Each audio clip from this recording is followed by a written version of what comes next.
वचनामृत क्रमांक 19 700 महानीति वाक्य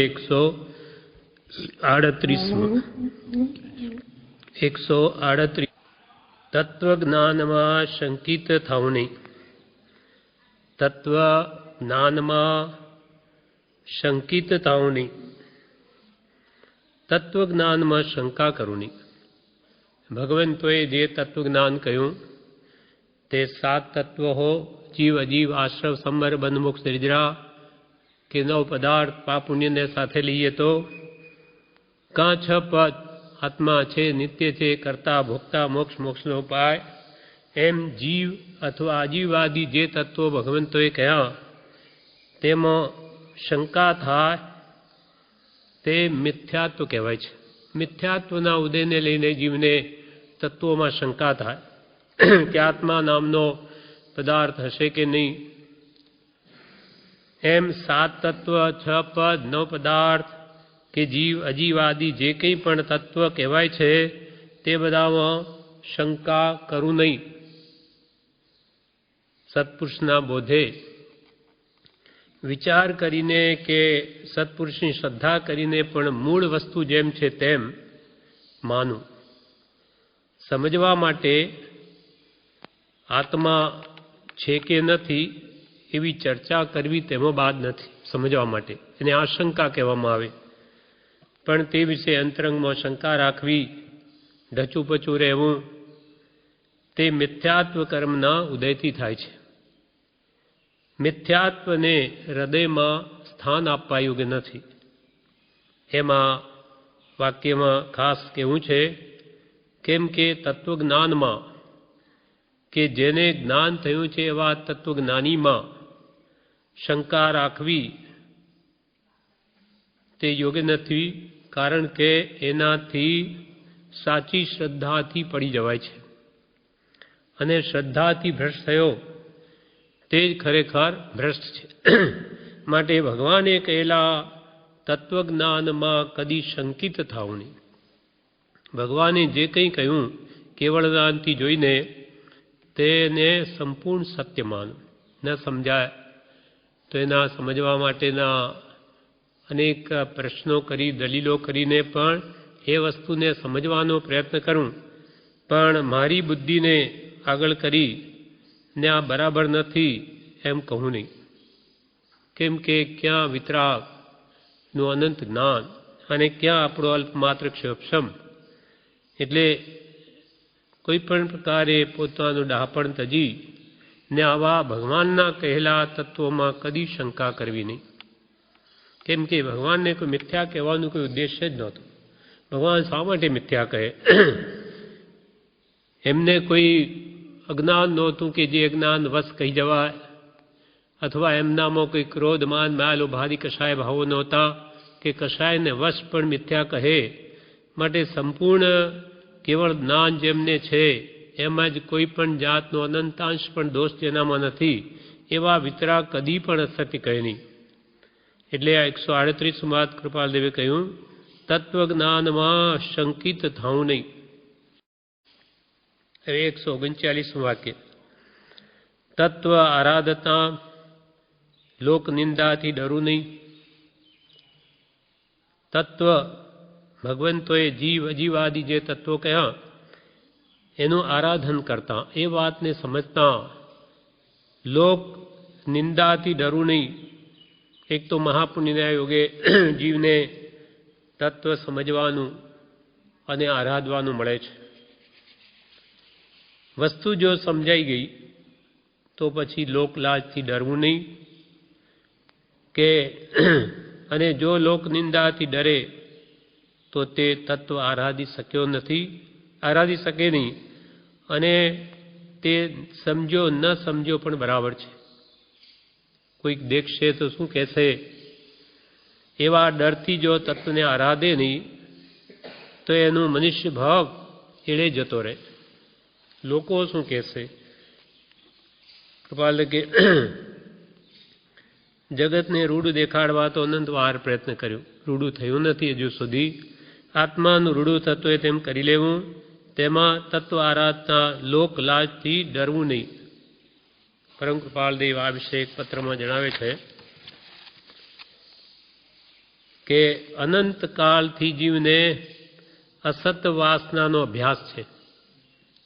તેમાં એકદમ સત સંબંધી સંસ્કાર સ્થિત થતા નથી. જે મલિન દર્પણને વિશે યથાયોગ્ય પ્રતિબિંબ દર્શન થઈ શકતું નથી, તેમ અસત વાસનાવાળા ચિત્તને વિશે પણ સત સંબંધી સંસ્કાર યથાયોગ્ય પ્રતિબિંબિત થતા નથી. અનાદિકાળની અસત વાસનાઓ અંતરમાં ચાલી આવે છે. તેમાં એકદમ ભગવાને જે કહ્યું તેમ વાત સમજાઈ જવી, બેસી જવી એ ઘણું મુશ્કેલ છે. જેમ દ્રષ્ટાંતિ કૃપાલ કે આરીસો છે, મેલો છે. હવે મેલના કારણે આપણું મોઢું એમાં બરાબર દેખાય નહીં, તેમ અંતઃકરણ જે અસત વાસનાવાળું છે તેના વિશે સત સંબંધી સંસ્કાર યથાયોગ્ય પ્રતિબિંબિત થતા નથી, એના અંદર ઉતરતું નથી. ક્વચિત અંશે થાય છે. થોડોક ભાગ આપણને એક દાની પુરુષની વાત સમજાય છે, શ્રદ્ધા થાય છે, અને તેમાં વળી પાછો અનંતકાળનો જે મિથ્યા અભ્યાસ છે તેના વિકલ્પમાં પડી જાય છે. થોડીક સત્પુરુષની વાત સમજાય એમાં વળી અનેક કર્મના ઉદય આવી અને તેમાં આવરણ લાવી દે અને અનેક બીજા વિકલ્પમાં પડી જાય. એટલે કે તે ક્વચિત સતના અંશો ઉપર આવરણ આવે છે. સત સંબંધી સંસ્કારોની દ્રઢતા થવા સર્વ પ્રકારે લોકલજ્જાની ઉપેક્ષા કરી સત્સંગનો પરિચય કરવો શ્રેયસ્કર છે. સંસ્કાર જે આપણા અંદર પડ્યા સત સંબંધી, તેને લોકલજ્જાને તેને આગળ લાવી નહીં, એની તો ઉપેક્ષા કરવી અને સત્સંગનો પરિચય કરવો એ શ્રેયસ્કર એટલે કલ્યાણકારણ છે. એટલે જે સંસ્કારો પડ્યા એને ગાઢ કરવા જોઈએ, દ્રઢ કરવા જોઈએ. લોકલજ્જા તો કોઈ મોટા કારણમાં સર્વ પ્રકારે ત્યાગવી પડે છે. સામાન્ય રીતે સત્સંગનો લોક સમુદાયમાં તિરસ્કાર નથી, જેથી લજ્જા દુઃખદાયક થતી નથી. મોટા ભાગે તો સત્સંગ કરવો જોઈએ એમ બધા માને, મોટા ભાગે. એટલે કે લજ્જા દુઃખદાયક થતી નથી. માત્ર ચિત્તને વિશે સત્સંગના લાભનો વિચાર કરી નિરંતર અભ્યાસ કરવો તો પરમાર્થને વિશે દ્રઢતા થાય છે. એટલે લોકલાજને આગળ ન કરીને એનાથી ડરીને નહીં ડરવું અને સત્સંગનો લાભ નિરંતર લેવો. માત્ર ચિત્તને વિશે સત્સંગના લાભનો વિચાર કરી નિરંતર અભ્યાસ કરવો તો પરમાર્થને વિશે દ્રઢતા થાય છે. તો આ પરમ અર્થ, ઉત્કૃષ્ટ અર્થ એટલે પ્રયોજન, તે આત્માર્થ છે, તે દ્રઢ થાય છે. લોક લજ્જાથી વચ્ચે એને મૂકી દે તો એ સત સંબંધી સંસ્કાર દ્રઢ નહીં થાય. એક તો અનાદિની વાસના અને તેમાં વળી આવા નિમિત્તોને આગળ કરીને છોડી દે સત્સંગનો આશ્રય, તો એ પરમાર્થને પામી ન શકે. માટે મનુષ્ય ભવને સફળ કરવા માટે આત્માર્થે તત્વ આરાધના લોક નિંદાથી ડરું નહીં. એટલે 139 વાક્ય, તત્વ આરાધના લોક નિંદાથી ડરું નહીં. હવે 140 વાક્ય છે, તત્વ આપતા માયા કરું નહીં. કોઈને તત્વ એટલે સત્ય વાત જણાવતા માયા કપટ કરવું નહીં. એમાં એમ કહ્યું કે પહેલાંના જમાનામાં ઘણા શાસ્ત્રો શીખવાડવામાં આવતા, તેમાં શીખવનાર ગુરુ, આત્મજ્ઞાની જે નથી ગુરુ, તે કોઈકને ગુરુગમ બાકી રાખતા, કારણ કે તે પોતાના જેટલો સરખો નહીં થઈ જાય માટે થોડું બાકી રાખતા. પણ પ્રભુશ્રી શું કહે? પ્રભુ કે પ્રભુ કોઈ યોગી જીવ હોય, તત્વનો ભૂખ્યો હોય, તો અમે તો તેને બોલાવી નહીં આપી દઈએ. નાની પુરુષને એવો ભાવ નથી હોતો કે મહારાજ એવો થઈ જશે, એ તો ઉડતું આપવા જ બેઠા છીએ. અમે તો સાચા ખપી હોવા જોઈએ, ઈચ્છુક હોવા જોઈએ, તો અમે તો બોલાવી નહીં આપી દઈએ. સાચું જ્ઞાન જેને પ્રાપ્ત થાય તેને તો એવો ભાવ હોય છે કે સર્વજીવ સતને પામો. માટે પ્રભુશ્રીએ કહ્યું, અરે કોઈ માધવ લો, કોઈ માધવ લો, કોઈ ગ્રાહક થાઓ, કોઈ ગ્રાહક થાઓ, અખંડ પ્રેમે કોઈ ગ્રાહક થાઓ તો અમે આ મટુકી મેં ઘાલીને માધવને લાવ્યા તમને આપી દઈ, લઈ જાઓ, તમે પામો, સુખી થાઓ. નાની પુરુષોની તો હંમેશા જ ઈચ્છા હોય છે. એમને એવો ભાવ ન હોય કે મારા જેવો થઈ જાય, વધારે જાણી લેશે, એ હલકી વૃત્તિ છે. એટલે પ્રભુશ્રી જેવાને તો એમ થાય કે તમે માધવ લ્યો, ગ્રાહક થાઓ તો આપી દઈએ. સમ્યક દર્શન નથી હોતું ત્યાં સુધી સંસારી જીવને આ ક્ષોભક્ષમ કયો પુસ્તક જ્ઞાનનો, એટલે જ્ઞાનને એટલે પુસ્તક જ્ઞાનને ધનની પેઠે ગણે છે. અને શાસ્ત્ર હોય તો પણ કોઈને વાંચવા પણ ના આપે. સમજાવવું તો જુદી વાત છે, પણ દર્શન પણ ન કરાવે. જેમ કે દક્ષિણમાં આપણે જઈએ ત્યાં આ ધવલ, મહાધવલ જે પ્રાચીન ગ્રંથો છે એના દર્શન કરાવવા નહીં રૂપિયા લે, પૈસા લે મઠાધિપતિઓ, એ કે આટલા રૂપિયા આપો તો દર્શન કરાવીએ. એમ ગ્રંથનું એકાંતે બહુમાનપણું થઈ જાય છે. નાનીને તો સરખી યોગ્યતા હોય તો એમ નથી થતું કે આને કહેવું કે આને ન કહેવું, યોગ્યતા જોઈએ. એટલે યોગ્ય હોય તો જ આપે, અયોગ્યને જ્ઞાની ના આપે. પણ યોગ્ય હોય તો તેને તત્વ આપવામાં જ્ઞાની કદી માયા કરે નહીં. એટલે 140મું વાક્ય શું છે? તત્વ આપતા માયા કરું નહીં. કોઈને તત્વ જ્ઞાની પુરુષે જે જીવ તત્વ આદિ બધું સમજાવ્યું તે બીજાને સમજાવતા, એ જ્ઞાન આપતા માયા કપટ કરું નહીં. જયસિંહભાઈ શેઠનું દ્રષ્ટાંત પ્રભુશ્રી કહે. પ્રભુશ્રીજીને જયસિંહભાઈ શેઠે કહ્યું કે બાપજી અમને કહેવાનું હોય તે કહો. પણ પ્રભુશ્રી કહે હજી અમે એમને પણ વાત કરી નથી, જયસિંહભાઈને અમે હજુ કહ્યું નથી. કંઈ કહેવામાં માયાનું કારણ નથી કે ભાઈ અમારે નથી કહેવું, એમ નથી, પણ યોગ મળવો જોઈએ ને. પ્રભુશ્રી કે યોગ મળવો જોઈએ ને. યોગ એટલે જ્ઞાનીને એવો ઉદય આવવાથી સહેજે એવા ભાવ થઈ જાય કે એને કંઈ કહીએ, તે ઉદય હોવો જોઈએ. અને સામા જીવના પુણ્યનો ઉદય હોય ત્યારે પોતાને માટે ખાસ જાણવા જેવી જે વસ્તુ હોય તે જ્ઞાની પુરુષ દ્વારા જણાવાય, પણ તેવો યોગ મળવો જોઈએ.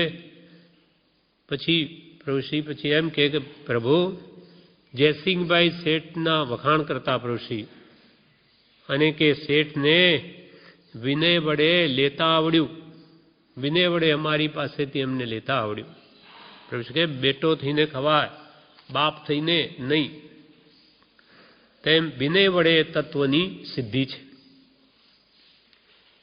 નાની પુરુષો પહેલાં શું જુએ કે આ વ્યક્તિને જે અમે કહીએ તે કંઈ પકડ થાય એવી છે કે નહીં, કે અમારું કહેલું ફોગ જશે.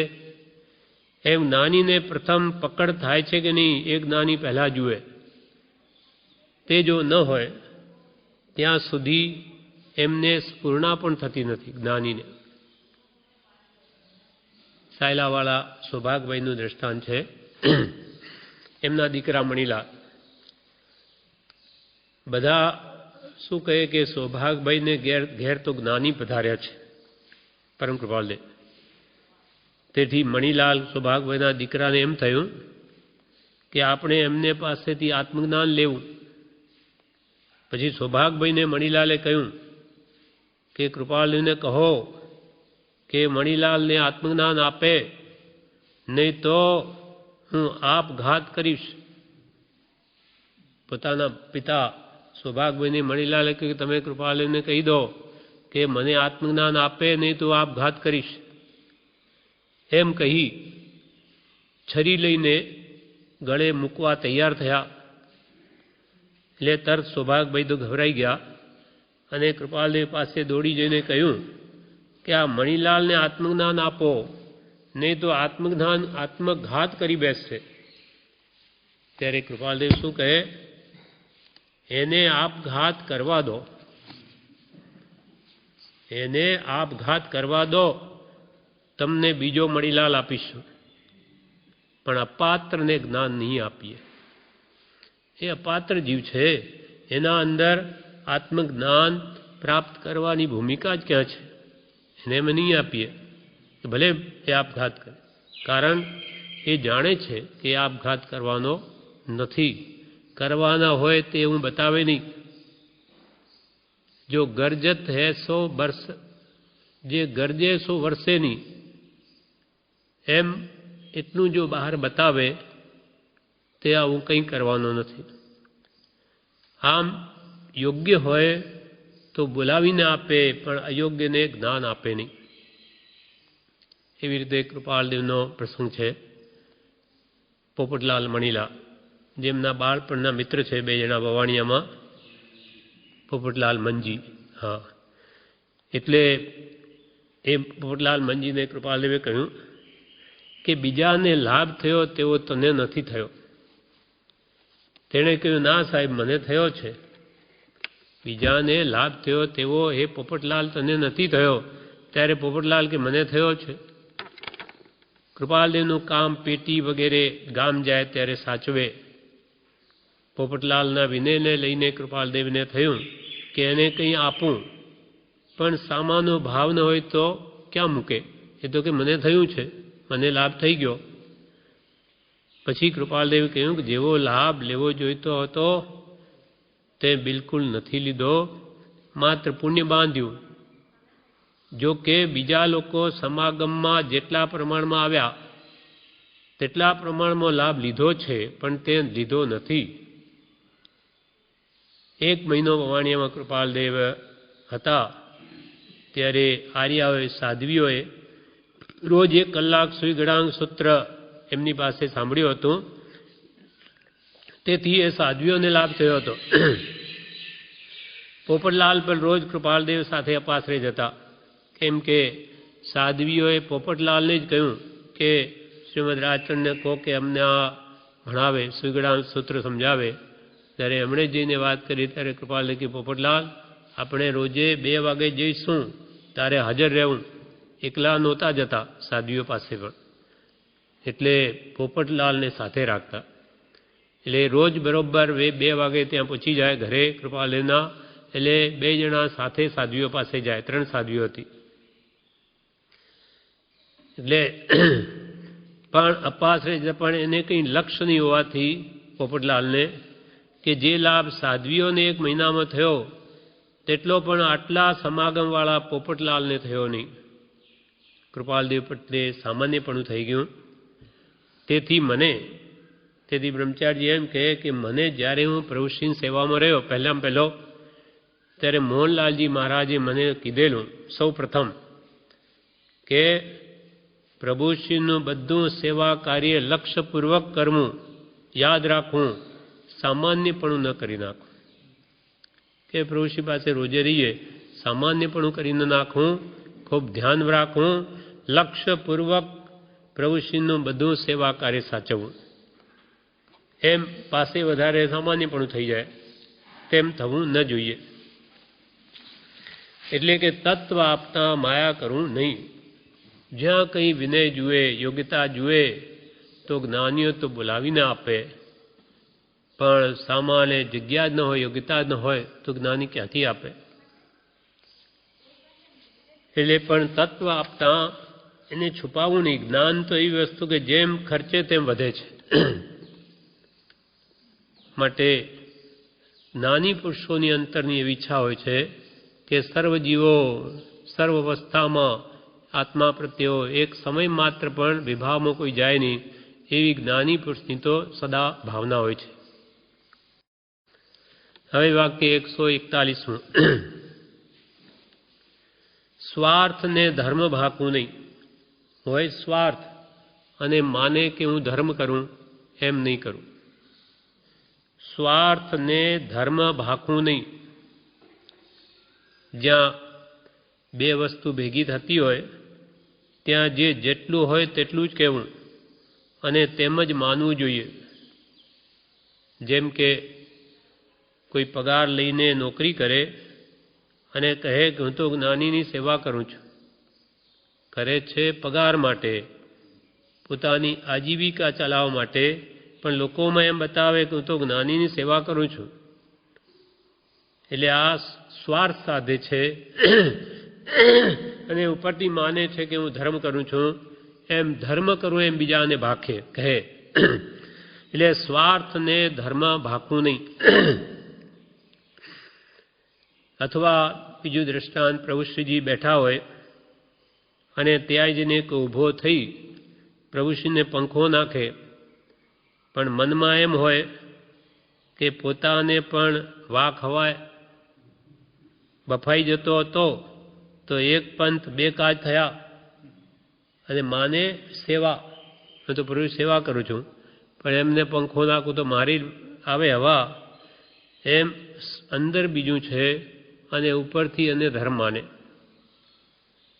વળી જ્ઞાનીને ત્યાં જતાં ધર્મ થશે, કોઈ જ્ઞાની પુરુષ પાસે જઈએ તો ધર્મ થશે, અને કોઈક ત્યાં શેઠિયાઓની ઓળખાણ પણ થશે એમ માને. ત્યાં વૃત્તિ છેતરે છે. તેવી જ રીતે મોટા વ્યાખ્યાનો આપતો હોય અને પૈસા લેતો હોય. ધર્મની વાત કરી કે મોટા વ્યાખ્યાનો આપીને પૈસા લેતો હોય તો તે કંઈ ધર્મ ન કહેવાય. એને તો પૈસા માટે કરે છે. સારું બોલે તેથી શું થઈ ગયું? પણ જ્યાં સમ્યક દ્રષ્ટિ હોય ત્યાં એવી ભૂલ થતી નથી કે જે સ્વાર્થને વશ પૈસા લેવા માટે જે ધર્મ બોધે તે ન તો પોતાનું એનાથી હિત થાય ન બીજાનું પણ કલ્યાણ થાય. કેમ? એની સ્વાર્થમય વૃત્તિ થઈ ગઈ. આજીવિકા અર્થે પૈસા મેળવવા માટે ધર્મ થઈ ગયો. એને ધર્મને પૈસા સાથે વેચી દીધો. પણ સમ્યક દ્રષ્ટિમાં આત્મા એવી ભૂલ કદી કરે નહીં. તે રાગને રાગ જાણે છે, દોષને દોષ જાણે છે. દોષ થઈ જાય તેને પણ તે યથાર્થ જાણે છે. પણ જ્યાં મિથ્યાત્વ હોય ત્યાં પોસાતી હોય વૃત્તિ અને માને છે ધર્મ. મિથ્યાત્વના કારણે પોતાની વૃત્તિનું પોષણ થતું હોય અને ઉપરથી ધર્મ માને. જેમ કે લોકો સપ્તાહ ભરે જેમાં ખાવાનું અને ગાવાનું મળે અને માને કે અમે ધર્મ કરીએ છીએ. શિબિરો થતી હોય 3 દિવસ 5 દિવસ, એમાં જો નાટકના પ્રોગ્રામ બધા રાખ્યા હોય, ખાવા પીવાનું સારું હોય, એટલે હરવું ફરવું બધું થાય અને કહેવાય ધર્મ. વિવેક ન હોય ત્યાં ધર્મની કમાણી થાય છે કે ખોટ થાય છે તેનો વિચાર રહેતો નથી. વિવેકહીન હોય કે હું અહીંયા મારા પરિણામ કેવા રહે છે, ખાવા પીવાના, હરવા ફરવાના કે વૈરાગ્ય ઉપશમ રહે છે, એ ભાવો આવો વિવેક ન હોય ત્યાં ધર્મની કમાણીને બદલે ઉડતા ધર્મ કરતાં ધાડ પડે છે, ખોટ જાય છે, વિશેષ કર્મ બાંધે. માટે જ્યાં સ્વાર્થ હોય તેને ધર્મ માનવું નહીં કે ધર્મ ભાખવું નહીં. ધર્મ કહું નહીં કે હું આ ધર્મ કરું છું, કેમ કે અંતરંગમાં સ્વાર્થ વૃત્તિ છે, ત્યાં ધર્મ હોતો નથી. એટલે કૃપાલ કે સ્વાર્થને ધર્મ ભાખવું નહીં. છે સ્વાર્થ તો એને ધર્મ કરવું છે એમ કહું નહીં. હવે 142 વાક્ય, ચારેય વર્ગને મંડન કરવું. 4 વર્ગ: ધર્મ, અર્થ, કામ અને મોક્ષ.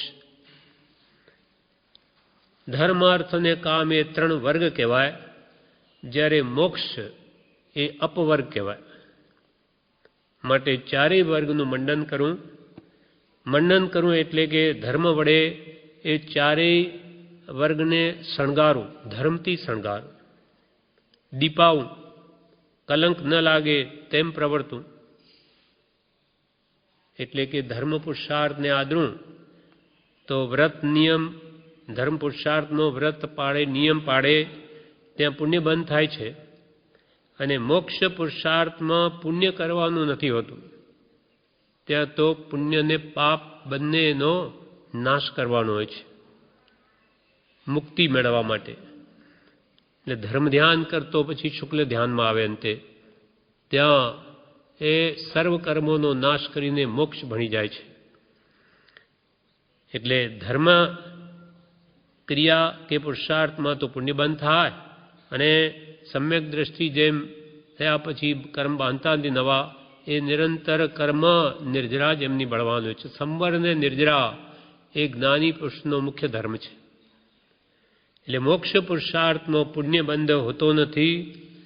ધર્મ પુરુષાર્થ કાયમ રાખીને અર્થ પુરુષાર્થ પણ આદરવો. ગ્રસ્તને અર્થ પેદા કરવું પડે. એ કોઈ મુનિની જેમ હાથ માંડીને આજીવિકા પૈસા મેળવીને ચલાવી ન શકે. એટલે પણ ધર્મ પુરુષાર્થ કાયમ રાખીને અર્થ પુરુષાર્થ કરે. પૈસા કમાવે તો પણ ધર્મને ભૂલે નહીં. કામ પુરુષાર્થ વૃત્તિ હાથમાં ન હોય તો કામ પુરુષાર્થમાં પણ ધર્મ ન ભૂલે. એ પ્રકારે વિષય ભોગમાં પ્રવર્તતા જાગૃત રહે. મર્યાદિત સ્વસ્ત્રીમાં સંતોષ વ્રત રાખી અને કામ પુરુષાર્થ પણ ધર્મ ન ભૂલા એવી રીતે પ્રવર્તતા એમાં પણ જાગૃત રહે. મહત્તા ધર્મની છે. ધર્મ મોટી વસ્તુ છે. ન્યાય નીતિ પ્રમાણે વર્તવું. અન્યાયથી કર્મનો બંધ થાય છે. પહેલાના 3 પુરુષાર્થ તો લૌકિક છે, જ્યારે 3 થી 4થો પુરુષાર્થ મોક્ષ પુરુષાર્થ તે તો અપવર્ગ કહેવાય છે. એટલે કૃપાલદેવે આ મોહની ભાવ વિચાર અધીન થઈ કાવ્યમાં અંતે જ કહ્યું, રાજ્ય સદા મુજય જ મનોરથ ધારત સે અપવર્ગ ઉતારું. મોહિની ભાવ વિચારય અધીન થઈ નાની રખું નયને પર નારી. પથ્થર તુલ્ય ગણું પર વૈભવ નિર્મલ તાત્વિક લોભ સમારી. અંતમાં કે છે રાજ્ય સદા મુજે જ મનોરથ. મોહિની ભાવ વિચારને આધીન થઈ પર સ્ત્રીને જોવું નહીં. બીજાના વિત્તને ધનને ઢેફા સમાન માનવું. માત્ર વત પરદારેસુ પર દ્રવ્યેસુ લોષ્ટવત આત્મવત સર્વભૂતેષુ ય પશ્યતિ સ પંડિત. બીજા માત પરિસ્થિતિને માત સમાન જાણે, પર દ્રવ્યને ઢેફા સમાન જાણે અને સર્વ આત્માઓને પોતા સમાન જાણે. આત્મવત સર્વભૂતેષુ ય પશ્યતિ, આ પ્રમાણે જે જુએ છે સ પશ્યતિ, તે જ બરાબર યથાર્થ જુએ. બાકી બીજા આંધળા છે. એક ઠેકાણે એમ કહ્યું, બીજા ઠેકે એમ કહ્યું ય પશ્યતિ સ પંડિત. આમ જે જુએ તે જ ખરો પંડિત છે. એમ કૃપાલદેવ પણ કે રાજ્ય સદા મુજ એ જ મનોરથ ધાર થશે અપવર્ગ ઉતારું. મારો તો એ જ મનોરથ છે, તું પણ એ મનોરથને ધાર તો તું પણ અપવર્ગનો ઉતારું થઈશ, મોક્ષનો મુસાફર થઈશ. અપવર્ગ એટલે મોક્ષ, ઉતારું એટલે મુસાફર. રાજ્ય સદા મુજ એ જ મનોરથ ધાર થશે અપવર્ગ ઉતારું. શ્રીમદ રાજચંદ, અપવર્ગ ઉતારું એટલે તું મોક્ષે જનારો મુસાફર થઈશ. જો આ રીતે તું તારી દ્રષ્ટિને કેળવીશ તો મોક્ષ પુરુષાર્થમાં અંતે શુભાશુભ 2 ભાવ ટાળવાના છે. તે શુભાશુભ છેદતા ઉપજે મોક્ષ સ્વભાવ. મોક્ષ પુરુષાર્થના 2 પ્રકાર છે, એક ધ્યાન અને બીજું સ્વાધ્યાય. સ્વાધ્યાયમાં પુણ્ય બંધાય છે, જ્યારે ધ્યાનમાં કર્મ છૂટે છે, નિર્જરે છે. સમ્યક દ્રષ્ટિને અલ્પબંધ હોય પણ તે નહીં જેવો હોય છે. અપોસી હોય બંધો. નિધમ ધસમ ન કુણઈ નિર્ધંસ પરિણામ સમ્યક દ્રષ્ટિના હોતા નથી, કેમ કે અનંત અનુબંધી કશાય ગયા છે. અને જ્યાં સુધી ઘાતી કર્મનો ઉદય હોય ત્યાં સુધી ચળ પરિણામ થાય છે. એટલે સમપરિણામ પૂર્ણપણે રહેતા નથી, ત્યાં સુધી અલ્પબંધ થાય છે. એટલે સૂક્ષ્મ લોભ કષાય ઠેઠ 10મા ગુણસ્થાને જાય, સૂક્ષ્મ સાંપ્રદાય ગુણસ્થાન. એટલે 10મા ગુણસ્થાનક સુધી જીવને બંધ હોય છે, ભલે થોડોક હોય પણ હોય છે. પછી કસાય જાય 10માના અંતે, એટલે કર્મની સ્થિતિ અને અનુભાગ પડવાનું બંધ થાય છે. કષાયત બંધ, કષાયના કારણે કર્મોની સ્થિતિને બંધ પડે. કષાયો જ જ્યાં ચાલ્યા ગયા, લોભ કષાય 10મા ગુણસ્થાનના અંતમાં ગયો, એટલે પછી કર્મની સ્થિતિ અને અનુભાગ પડવાના બંધ થઈ ગયા. પછી માત્ર કેવડીને મન વચન કાયાના યોગ રહે છે. અને મન વચન કાયાના યોગની પ્રવૃત્તિ પણ જ્યાં સુધી હોય ત્યાં સુધી ઇરિયાપથિક બંધ હોય છે, સાંપ્રદાયિક નહીં. ઇરિયાપથિક બંધ એટલે કેવડી ભગવાનને પણ સદેહ દેહધારી તેમને એક સમયમાં કર્મ આવે, કેમ કે મન વચન કાયના યોગ છે માટે. પણ કશાય ભાવ ન હોવાથી બીજે સમયે તે કર્મ ભોગવાઈ જઈ અને ત્રીજા સમયે તો ખરી જાય છે. આયુષ્યકાળ પૂર્ણ થયે તે કેવળી ભગવાન મોક્ષમાં જઈ સર્વકાળને માટે અનંત સુખમાં બિરાજમાન થાય છે. એટલે ચારે વર્ગનું મંડન કરવું, અંતમાં મોક્ષ પ્રાપ્ત કરવો છે, શાશ્વત સુખ શાંતિ. પણ એના માટે ધર્મ અર્થ અને કામ પણ એવા રાખવું કે જેમાં ધર્મ તો હોય જ, કેમ કે ધર્મથી જ આગળ જઈને મુક્તિ મળે છે. એટલે અર્થ સાધું તે પણ ધર્મ કાર્ય કરતા અથવા ન્યાયનીતિપૂર્વક, કામ પણ વૃત્તિ ન રહેતો એ પણ મર્યાદા જે ભગવંતે કહીને ગ્રસ્તના ધર્મ કયા તે પ્રમાણે વર્તું.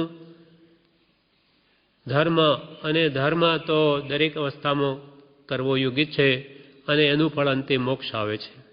જે આ પ્રમાણે ચારે વર્ગનું મંડન કરે, યથાર્થ રીતે એને સાચવે. મંડન એટલે એને શણગારે, દીપાવે, તે જીવ જરૂર મોક્ષને પામે. એટલે 142મા વાક્યમાં કૃપાલદેવ કહ્યું ચારે વર્ગને મંડન કરવું. હવે 143મા વાક્યમાં એમ કહે, ધર્મ વડે સ્વાર્થ પેદા કરવું નહીં. ધર્મનું નામ દઈ કમાવવું તે માણસને કલંકરૂપ છે. નામ ધર્મ અને લે પૈસા એ કલંકરૂપ છે. ધર્મના નામે તે ઠગી ખાય છે. ધર્મ વડે સ્વાર્થ પેદા કરવું નહીં એટલે ધર્મનું નામ દઈને કમાવવું તે માણસને કલંકરૂપ છે. ગમે તેવી સારી વાત કરે, પણ જ્યારે ખબર પડે કે આ તો બધું સ્વાર્થ માટે હતું, તો પછી ધર્મની અસર ન થાય. ધર્મનું નામ દઈને સ્વાર્થ સાધે એ માયા કપટ છે, દંભ છે. લોકોને સારું લાગે એમ બોલે, લોકોને વિશ્વાસ બેસાડે અને પછી સ્વાર્થ સાધે તે વિશ્વાસઘાત અને પાપ છે. ધર્મને નામે પાપ કરે તે વિશેષ કર્મબંધનું કારણ છે. કેમ કે અન્ય ક્ષેત્રે કૃતમ પાપમ તીર્થક્ષેત્રે વિનશ્યતિ, પણ તીર્થક્ષેત્રે કૃતમ પાપમ વજ્રલેપો ભવિષ્યતિ. અન્ય સ્થાનમાં કરેલું પાપ તીર્થસ્થાનમાં નાશ પામે. ધર્મ બીજે કરેલું પાપ ધર્મ વડે નષ્ટ કરી શકાય, પણ જ્યારે ધર્મ જ માયા કપટ કરે તો એ તો વજ્રલેપ સમાન થાય છે. તેમ ધર્મનું નામ લઈ લોકોને વિશ્વાસ બેસાડી કમાવા રૂપ સ્વાર્થ સાધુ નહીં, ધર્મ વડે સ્વાર્થ સાધુ નહીં. હવે 144મું વાક્ય, ધર્મ વડે અર્થ પેદા કરવું નહીં. ઉપરના 143મા વાક્યમાં તો ધર્મ એટલે આત્મધર્મ, અને અહીંયા 144મા વાક્યમાં ધર્મ એટલે ન્યાય નીતિ.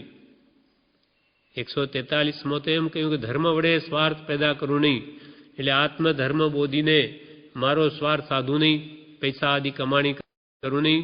હવે 144માં ધર્મ વડે અર્થ પેદા કરવું, એટલે કે અર્થ એટલે પૈસા ન્યાય નીતિ વડે મેળવવું.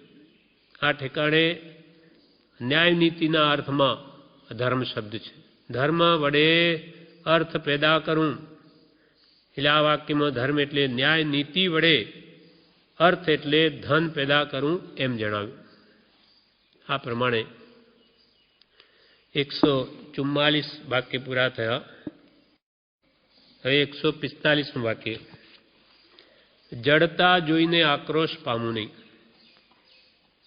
જડતા, આ કાળના જીવો જડ છે, વંક જડાય પછીમાં.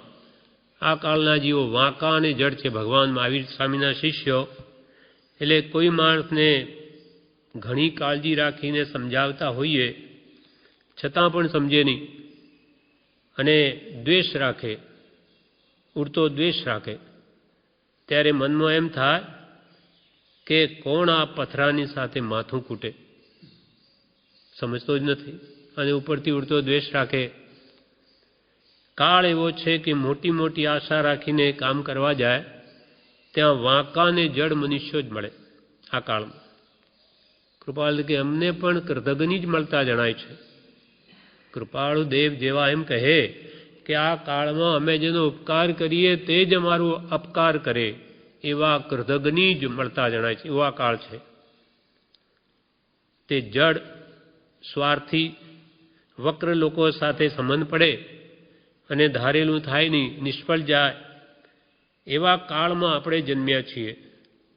માટે જીવોની જડતા જોઈને આક્રોશ પામવો નહીં, રોષ કરવો નહીં કે આ શું, આ કંઈ જીવો છે બધા, એવો ભાવ આપણે લાવવો નહીં. અર્થાત ઘાંટો પાડીને આપણે બોલવું નહીં. કારણ કે આ કાળમાં ભગવાન મહાવીરના શિષ્યો વાંકા અને જડ છે એમ શાસ્ત્રોમાં જ જણાવ્યું છે. ધર્મનો ઉદ્યોગ કરવાની પણ કૃપાલદેવની ઘણી ભાવના હતી.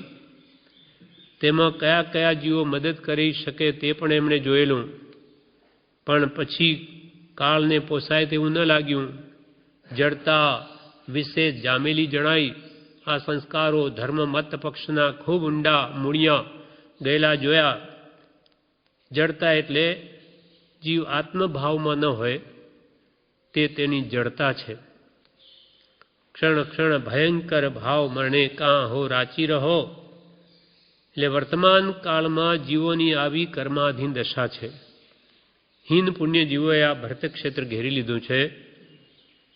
એટલે કોઈ ક્રોધાદિને વશ આક્રોશ કરે, આ કાળમાં કોઈ ક્રોધમાં આવેશમાં આવીને આપણને કંઈ કહે, અર્થાત ઘાંટો પાડીને ઠપકો આપે, ગાળ દે, આક્ષેપ કરે કે જે આપણા સહન ન થાય, છતાં 22 પરિશ્રમાનો એક પરિશ્રમ માનીને સહન કરે અને મનમાં પણ વિક્ષેપ લાવે નહીં, ખોટું લગાડે નહીં, તો તે સાચો થયો કહેવાય.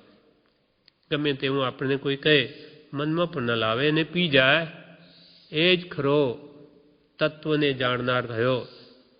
પ્રભુશ્રીએ એમ કહ્યું કે કોઈ આપણને ગાળ દે, વઢે, પણ આપણા મનમાં એના પ્રત્યે કિંચિત એનો દોષ જો જ ન જોઈએ કે એનો કોઈ દોષ નથી, મારા જ પૂર્વકર્મનો દોષ છે, એમાં એનો કોઈ દોષ નથી.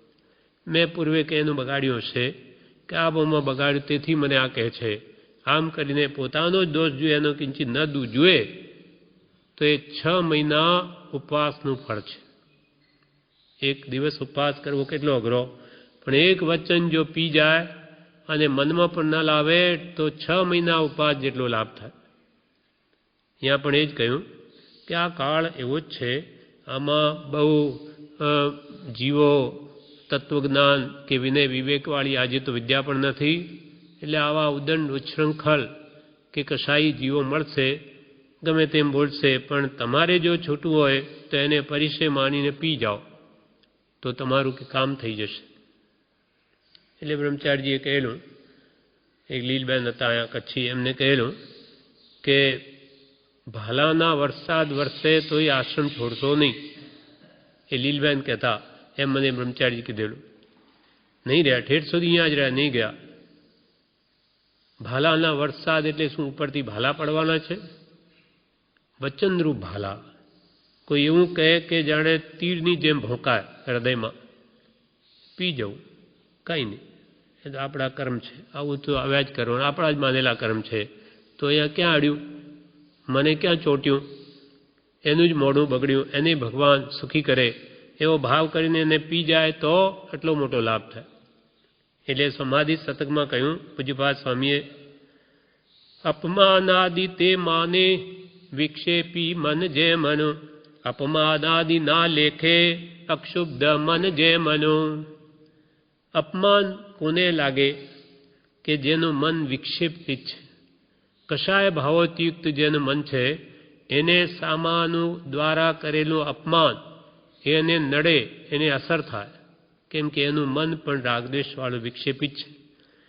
પણ જો અક્ષુબ્ધ મન છે, કોઈ જાતનો એને મનમાં વિક્ષેપ નથી કે એ તો બધું થયા જ કરવાનું, મને ના દેખતા લોકો તો શત્રુ મિત્ર ન થાય કો, મને જે દેખનારા તે શત્રુ મિત્ર ન થાય કો, મને જે આ બધા દેખે હું તો આત્મા છું, મને જોતા જ નથી તો મારા શત્રુ કે મિત્ર કેવી રીતે હોઈ શકે?